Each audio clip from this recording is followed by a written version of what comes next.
대한민국 중심 채널 KBS 1라디오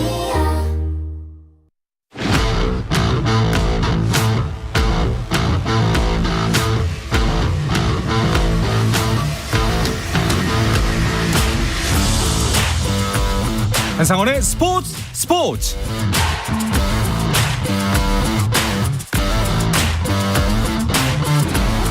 스포츠가 있는 저녁 어떠신가요? 아나운서 한상원입니다. 오늘 하루 이슈들을 살펴보는 스포츠 타임라인으로 출발합니다.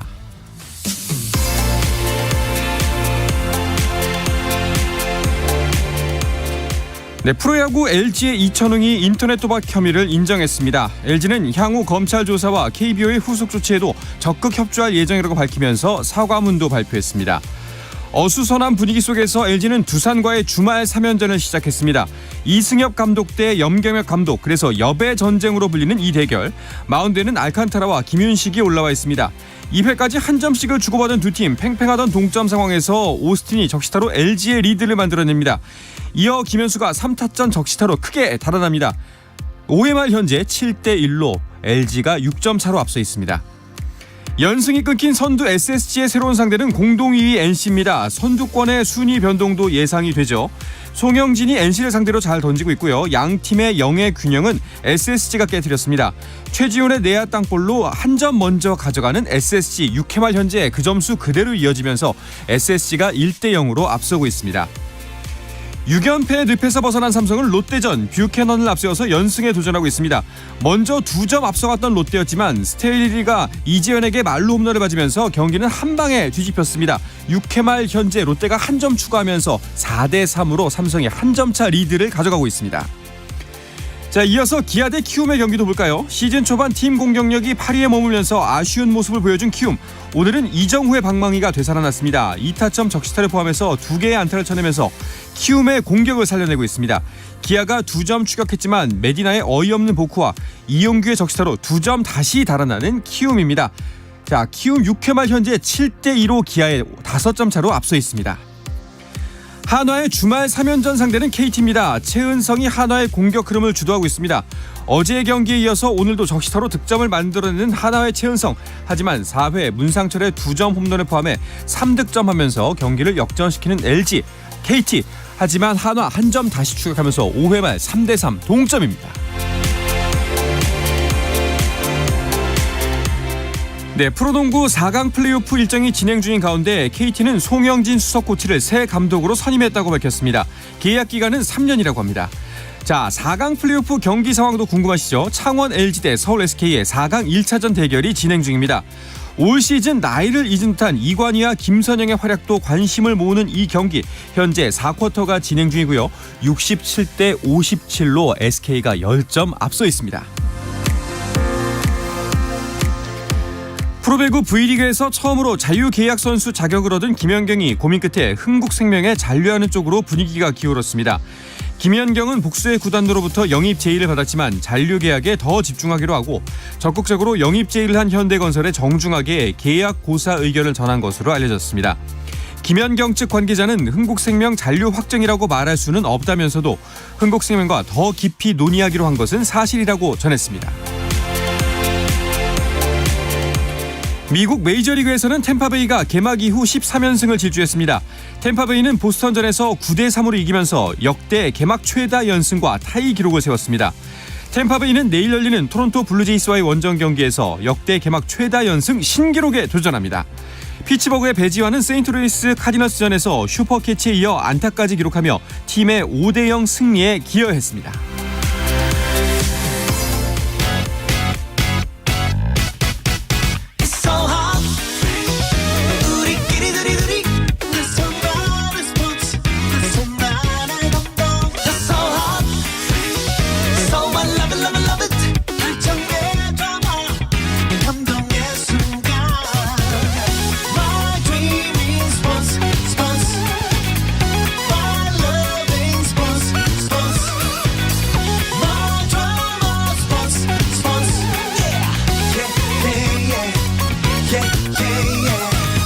스포츠.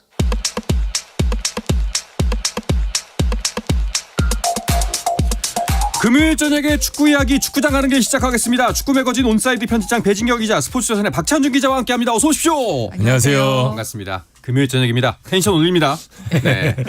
자, 위르겐 클린스만 한국 축구대표팀 감독이 유럽파 현지 점검을 위해서 유럽으로 간다면서요.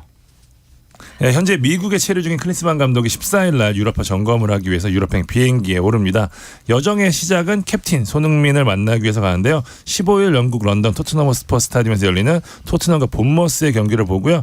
손흥민의 컨디션 체크할 예정입니다. 알려진 대로 이 클린스만 감독이 토트넘 레전드잖아요. 그러니까 아마 금이 환영의 분위기로 갈 것 같은데 오랜만에 친정팀 방문하는 점에서 여러모로 주목을 받을 것 같고요. 네. 16일에는 스코틀랜드 킬마녹으로 건너가서 셀틱에서 뛰는 최근 대표팀의 새로운 스트라이커로 오르고 있는 오영규 선수를 볼 예정이고요. 19일에 이탈리아 나폴리로 넘어가고 마지막으로 고국 독일로 넘어가서 코리안 분데스리가 22일에는 이재성, 23일에는 정우영이 속한 프라이부르크의 경기를 볼 예정입니다. 네, 뭐 이번 방문 일정 모든 게 다 중요하지만 특히 좀 관심을 모으고 있는 부분 중에 하나가 김민재 선수와의 만남이죠. 네, 그 김민재 선수 19일에 소속팀 나폴리가 그 AC 밀란과 UEFA 챔피언스리그 8강 2차전을 갔기 때문에 이제 일반적으로는 뭐 선수의 경기력도 점검하고 면담도 좀 할 예정으로 이제 기대를 했는데 사실 김민재 선수가 이날에 그 1차전에서 경고 누적으로 이날 경기에는 결장을 하거든요. 네. 그래서 아마 경기를 직접 뛰는 거는 이제 보기 어려울 것 같고 대신에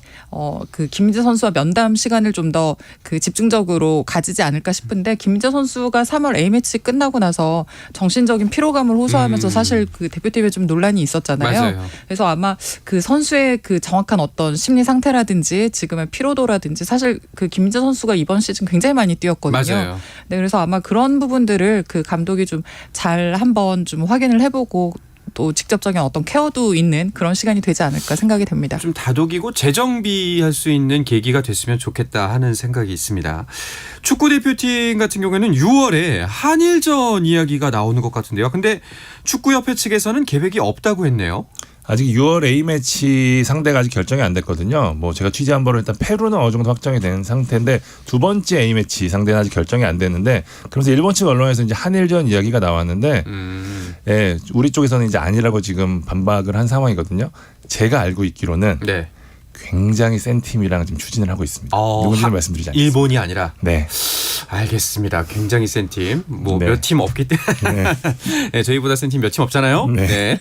네. 뭐 월드컵에서 15팀만 잘했어요, 저보다. 그러니까 뭐 오, 네. 그러네요. 네. 그러네요. 네. 축구 강국. 충분히 그럴 수 있습니다. 자, 여자 축구 대표팀에게도 눈길이 가는 한 주였습니다. 네, 오는 7월 이제 호주, 뉴질랜드에서 열리는 여자 월드컵을 앞두고 아프리카 팀 잠비아를 초청해서 이제 여자 대표팀이 두 차례 평가전을 가졌는데요. 본선에서 만나는 팀 중에 이제 우리가 모로코, 콜롬비아, 독일을 상대하는데 이 모로코 아프리카 팀 모로코를 대비를 해서 잠비아를 초청을 했고요.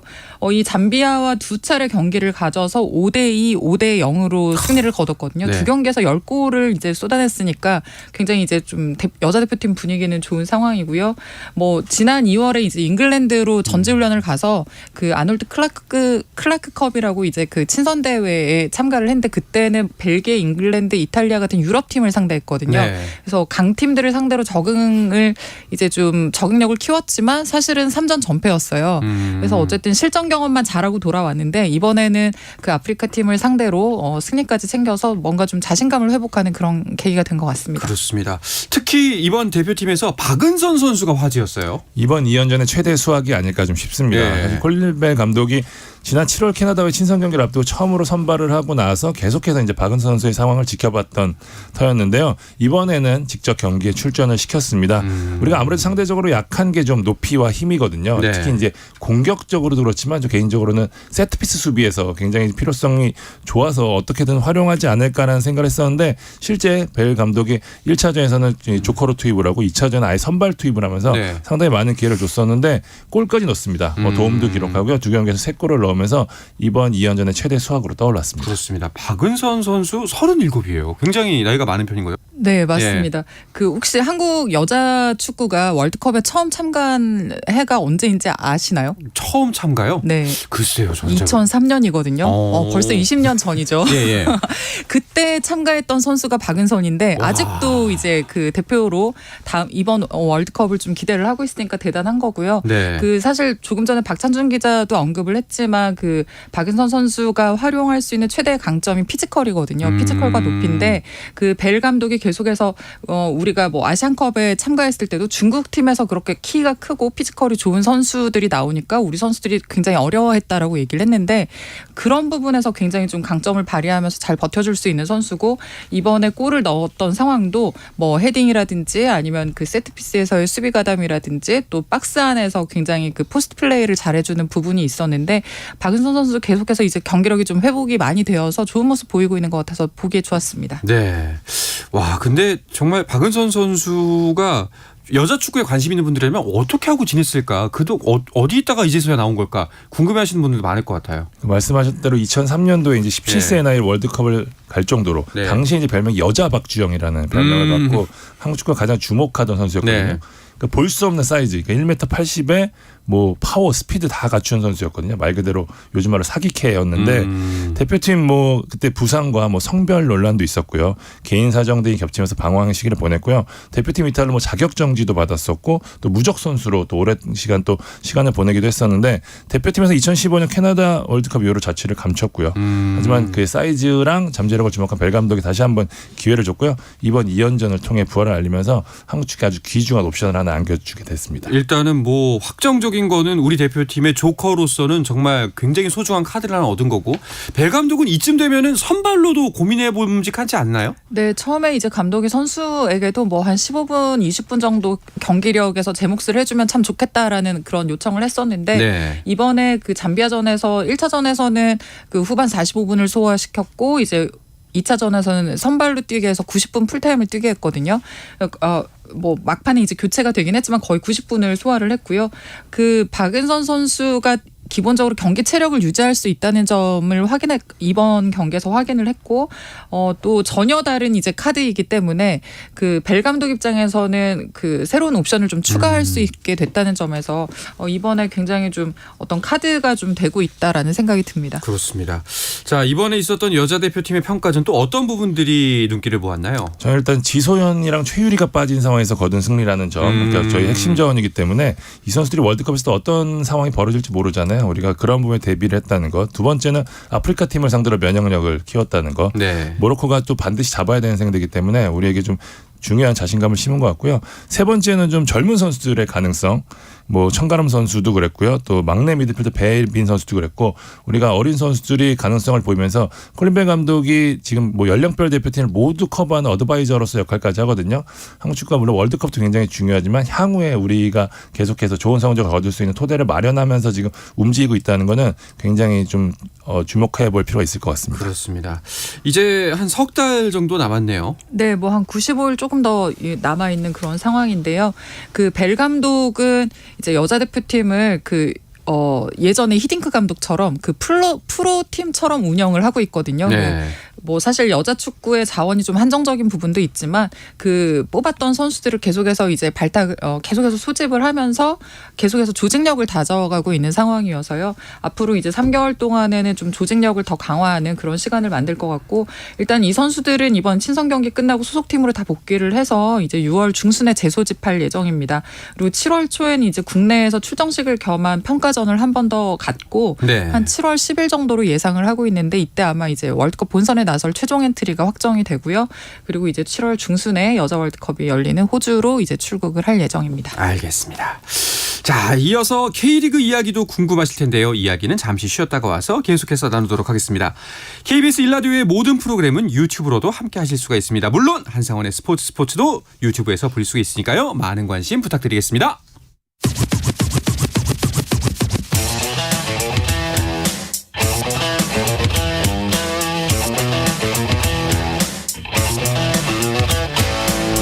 짜릿함이 살아있는 시간 한상원의 스포츠 금요일 저녁 축구 이야기 축구장 가는 길 듣고 계십니다. 스포츠조선의 박찬준 기자, 축구 매거진 온사이드 편집장 배진경 기자와 함께하고 있습니다. 자, K리그의 한 주간 가장 큰 이슈는 뭐 일단은 임영웅 효과겠죠. 임영웅님이라고 하는데 네. K리그에 은총을 뿌리고 가셨습니다. 예.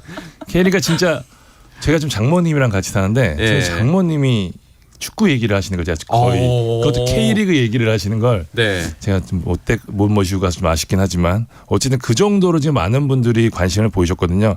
개인적으로는 축구만으로는 좀 역부족이구나라는 생각을 좀 한 게 약간 씁쓸한 마음도 있었는데 어쨌든 많은 분들이 관심을 가져주면서 이게 K리그로 긍정적인 효과로 이어졌으면 하는 바람을 갖고 있는데 어쨌든 숱한 화제를 남기면서 이번 주에 최고의 키워드가 됐거든요. 네. 임영웅 측이 먼저 제의를 했다는 얘기는 다들 아시았을 텐데 그러면서 이 코로나19 이후 프로스포츠 최다인 45,007명이 그라운드를 찾아주셨고요.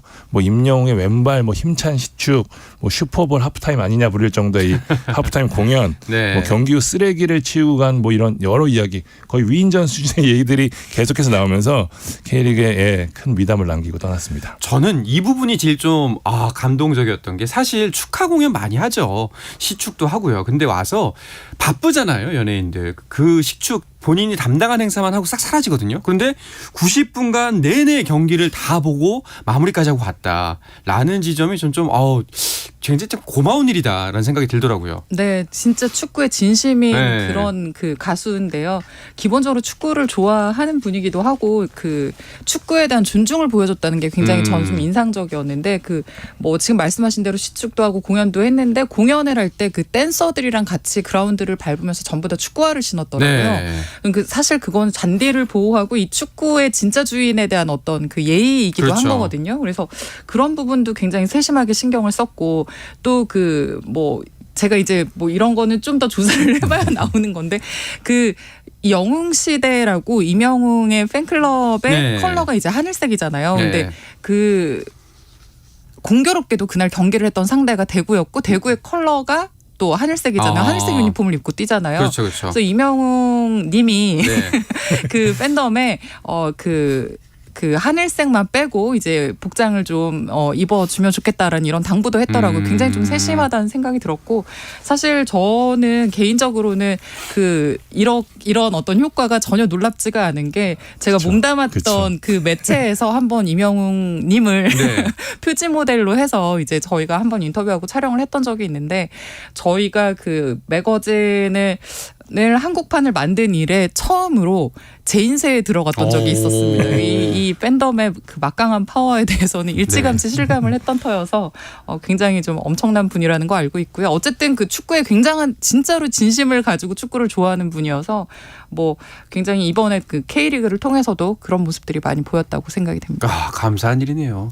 임영웅님께서 왕림하사 서울이 승리했습니다. 맞습니다. 네. 예. 효과를 제대로 봤는데 서울이 과거에도 그랬지만 이렇게 관중이 많이 찾은 경기에서 굉장히 성적이 좋았거든요. 이날도 황의조, 나상호, 팔로세비치 연속골로 3대0 완승을 거뒀는데 서울이 전반에만 3골을 넣은 게 2017년 10월 울산전 이후 처음이라고 하고요. 무엇보다 이날 황의조가 이 복귀 후 첫 골을 넣었는데 임영웅 님이 서울 네. 월드컵 경기장 찾게 된 여러 가지 이유 중에 하나가 황의조와의 친분도 좀 있었거든요. 확실히 좀 절친 효과를 보지 않았나라는 생각도 좀 듭니다. 그렇습니다. 임영웅 효과도 효과지만 사실 전체적으로 이번 시즌에 K리그에 많은 관심 또 주목도가 굉장히 높아요. 네, 일단 객관적인 지표를 보면은 지금 6라운드까지 K리그1 평균 관중수가 11,447명인데요.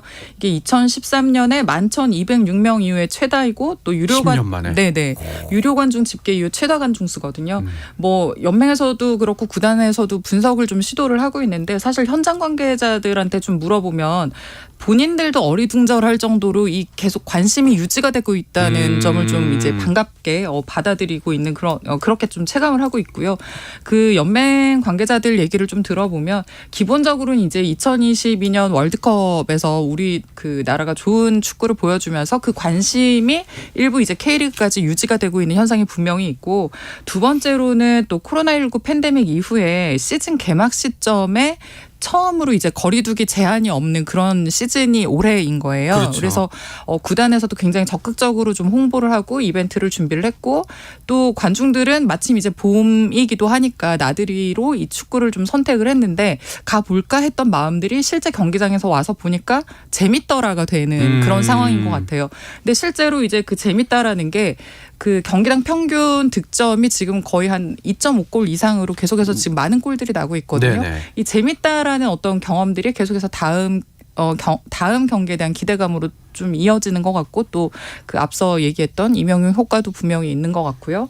그래서 지금 계속해서 좀 좋은 화제들이 계속해서 나오고 있는 상황입니다. 그렇습니다. 확실히 게임들이 재밌어요. 지금 지난 주말에 있었던 K리그 1 6라운드 경기도 팬들이 굉장히 관심도 많이 가졌고 또 경기도 재밌게 펼쳐졌습니다. 자, 짧게 한번 짚어볼까요? 네, 일단 울산과 수원의 경기 2대1로 울산이 승리하면서 6연승을 신고했고요. 수원은 좀 아쉽게도 여전히 무승입니다. 말씀드린 대로 서울은 대구를 3대0으로 제압했고요. 포항이 돌풍의 팀 광주를 2대0으로 승리했습니다. 김기동 감독의 지략이 굉장히 돋보였던 경기 4승 2무로 무패 행진 달리고 있고요. 9일에는 수원FC와 대전의 경기 있었는데 이게 5대3 무려 8골이 난 경기였습니다. 대전이 좋은 흐름 보였는데 안토니 퇴장당하고 수원FC 특유의 공격 축구가 나면서 뒤집기 5대3 승부가 나왔고요. 전북은 인천을 2대0으로 잡았습니다. 2연패 뒤 첫 승을 하면서 한숨만 돌린 상황이고요. 제주와 강원의 경기 1대0 제주가 승리하면서 제주는 시즌 첫 승을 신고했습니다. 네. 매 라운드마다 그 몇몇 경기가 정말 예상과는 다른 양상으로 펼쳐지는 모습이거든요. 두 분께서는 어떤 팀의 경기가 가장 좀 남다르게 다가왔나요? 저 아마 박찬준 기자랑 비슷할 것 같은데 저는 수원FC와 대전 경기를 보다 정말 깜짝 놀랐거든요. 그 대전이 2골을 리드를 하고 있다가 수원FC가 따라붙었고 대전이 다시 앞서갔는데 4골을 또 한꺼번에 몰아넣으면서 수원이 역전승을 거뒀어요. 사실 네. 한 경기에서 8골이 나오는 것도 쉽지 않은데 그렇죠. 대전이 잘하고 있던 것도 사실 조금 놀라웠고 그거를 수원FC가 기어이 좀 뒤집은 것도 굉장히 좀 흥미진진한 그런 경기였던 것 같습니다. 신선한 바람입니다. 대전 이번 라운드에선 패배하긴 했지만 순위표도 한번 짚어보겠습니다. 박찬준 기자 정리해 주시죠. 네, 1위는 6연승 퍼펙트 행진 보내고 있는 울산이고요. 2위는 아까 말씀드린 4승 2무 무패를 달리고 있는 포항입니다. 3위는 승점 12점의 서울이고요. 4위 대전 승점 11점으로 자리해 있습니다. 5위는 광주고요. 6위는 지난 승리로 6위까지 뛰어오른 수원FC입니다. 7위는 전북, 8위는 대구, 9위는 인천이고요. 강등권인 10위, 11위, 12위는 제주, 강원, 수원이 자리했습니다. 그렇습니다. 자, 울산의 1위는 뭐 많은 분들이 예측했던 일이고 포항 걱정은 쓸데없는 걱정이라고 하더니 이번 시즌도 결국 그렇게 되네요. 결국은 그렇게 되고 네. 있는 상황인데 뭐 핵심 멤버 신진호, 임상엽이 이적을 하고 이수빈, 이광혁 같은 그 좋은 자원들도 다 보낸 상황인데 그 김기동 감독은 일찌감치 이제 본인이 할 수 없는 부분들에 대해서는 좀 빨리 현실적인 어떤 그 적응을 하시는 분인 것 같아요. 그래서 그 선수 구성을 빨리 끝내고 네. 조직력을 다지는 시간을 좀 길게 가졌고요. 김기동 감독과 며칠 전에 이제 좀 이야기를 나눌 기회가 있었는데 감독이 그런 이야기를 하더라고요. 뭐 이번 시즌에 터진 이호재 선수라든가 뭐 이런 선수들이 골을 넣으면서 계속해서 자신감을 갖고 잘 되고 있는 그런 분위기냐라고 여쭈었더니 김기동 감독이 그런 얘기를 하더라고요. 골을 넣으면서 자신감이 생긴 게 아니라 골을 넣을 만한 만큼 이제 성장을 한 선수이기 때문에 본인이 투입을 했다라는 이야기를 하더라고요. 그래서 선수 관찰을 굉장히 세심하게 하는 분이세요. 뭐 훈련을 할 때도 뭐 선수가 계속해서 다리를 만지고 있다 그러면 저 친구가 지금 근육이 어딘가 이상한가? 그래서 훈련 끝나면 항상 따로 불러서 묻기도 하고요.